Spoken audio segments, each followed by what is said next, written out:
Bonjour tout le monde. Aujourd'hui, nous allons parler du coach thérapeute qui est formé sur la psychothérapie ou les psychothérapies parce qu'il existe plusieurs. Leur champ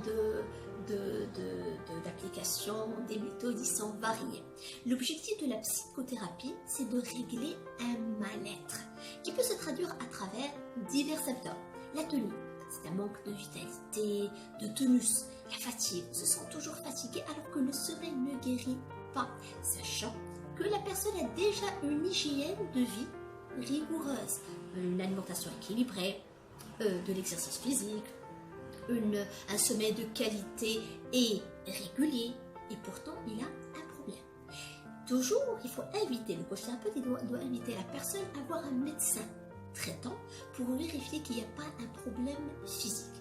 Alors, dans ces deux cas, si ces conditions sont remplies, on peut dire que quelque chose ne va pas, c'est-à-dire qu'il y a un trouble. Donc une fois on identifie le mal-être, il faut savoir déterminer quel type de trouble. Parce que généralement, il y a 4 types de troubles. Il y a les troubles dépressifs, il y a les troubles de comportement, il y a les troubles de personnalité et il y a les troubles relationnels. Alors les troubles dépressifs, c'est quand la personne il se sent toujours une certaine tristesse permanente. Elle n'a pas envie de faire les choses de la vie quotidienne. Elle a besoin de s'éloigner de l'isolement qui peut créer, bien sûr, entraîner des problèmes dans la relation familiale et sociale. La dévalorisation de soi, une image de soi négative, un manque de confiance même. Ça peut également être manque d'énergie, de concentration, problème de sommeil, des troubles de sommeil, l'insomnie ou hypersomnie. Soit la personne n'arrive pas à dormir, soit la personne dort beaucoup. Parce que la personne dépressive, elle essaie de fuir le monde réel. Ça peut être un problème de ce qu'on appelle les troubles de comportement alimentaire. L'anorexie et la boulimie. L'anorexie, quand la personne rejette la nourriture, elle refuse de manger. C'est beaucoup plus les femmes que les hommes quand ils ont des problèmes de relations, des problèmes qui sont en cause des relations familiales. Il y a également la boulimie, cette envie de manger beaucoup. C'est surtout pour les adolescents quand ils ont des problèmes ou la souffrance, on va dire souffrance affective, qui est liée à des conflits familiaux ou peut-être à cause d'une mauvaise image de soi. Il y a les troubles de comportement. Alors, dans le comportement, on peut parler des TAC, des TOC et des phobies. Ce sont les plus répandus. Les TOC, c'est quoi? C'est les troubles obsessionnels compulsifs. Comme le fait, par exemple, la personne qui se lave 30 fois la main, où il vérifie les choses habituelles 10 fois, comme le fait de fermer la porte, ou là des TOC qui sont liés à la propreté, au rangement, à l'ordre, des TOC aussi liés à vouloir tout vérifier. Donc tout ça, ça entre dans ce qu'on appelle les troubles obsessionnels compulsifs. Il y a également, toujours dans le cadre des troubles de comportement, les troubles de comportement alimentaire, où il y a une manière un peu anormale face à la nourriture. Il y a, sans oublier, c'est surtout les enfants, ce qu'on appelle l'hyperactivité, les troubles d'hyperactivité ou l'inverse, ce qu'on appelle les troubles déficitaires de l'attention. Quant aux troubles de personnalité, il y a les troubles de personnalité narcissiques. Ce sont des personnes qui ont des problèmes dans leur couple, qui ont des problèmes dans leur relation familiale qui est toujours conflictuelle, qui veulent toujours faire passer leurs besoins sur les autres, ils ont toujours le mensonge dans leur discours.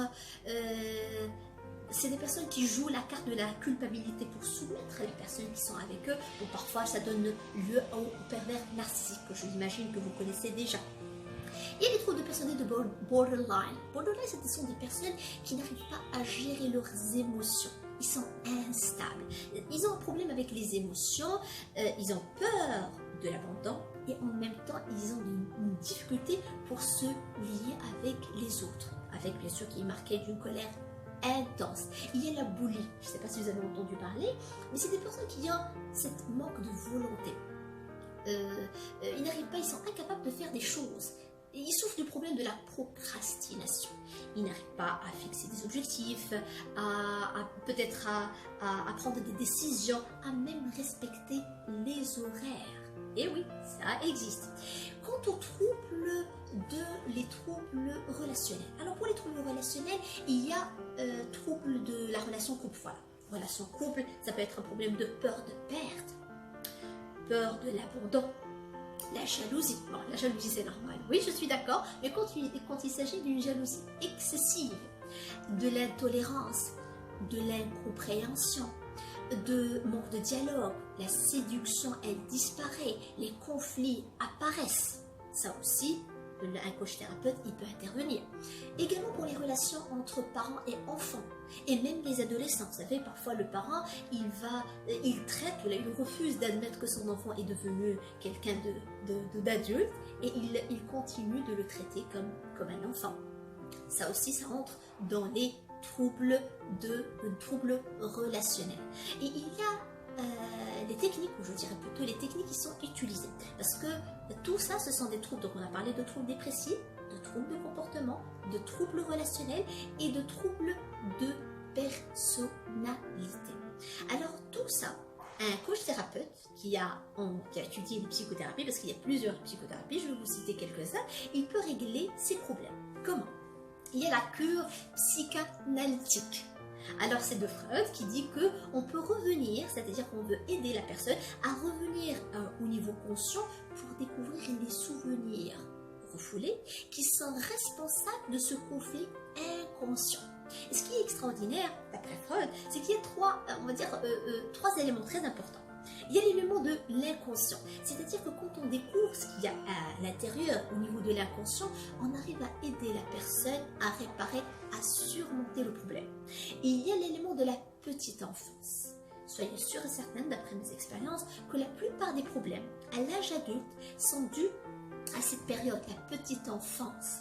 Et il y a même la relation enfant, le père et la mère.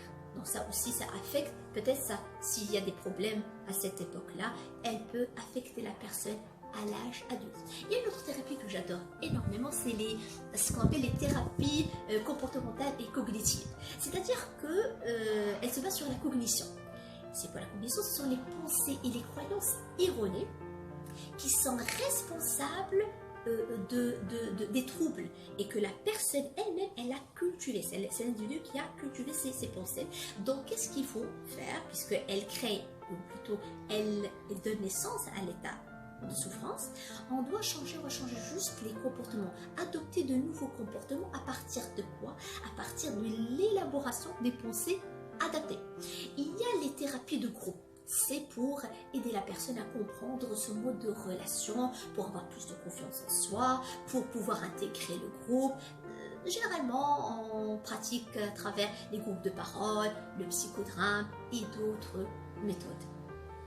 Il y a les thérapies systémiques et familiales. C'est destiné pour la famille, comme le nom l'indique. Donc, on considère que la famille, c'est un processus, ou plutôt c'est un système, et dont le processus d'interaction et de communication, il peut être dysfonctionnel. Donc, qu'est-ce qu'il faut faire? Plutôt cette thérapie consiste à quoi? Il consiste à aider la famille d'avoir un système beaucoup plus souple, tout en gardant l'ancien système, pour avoir une famille un fonctionnement beaucoup plus équilibré au sein plutôt de la famille. Il y a les thérapies de couple. Alors les thérapies de couple, c'est destiné pour rétablir un petit peu la distance, la bonne distance entre les membres de la famille, de découvrir les contradictions, d'évaluer la situation. Le plus important, d'amener à une vie de couple plus harmonieuse et plus équilibrée. Alors, le coach thérapeute, il peut intervenir avec tout le monde, de tous les âges, pour les couples, les groupes de famille, tout ce qui est lié à une souffrance physique. Donc déjà, la formation en psychothérapie, ou plutôt en coach thérapeutique, c'est très important pour soi-même, avant de traiter, ou avant d'aider d'autres personnes. Merci pour votre attention. À la prochaine, Inch'Allah.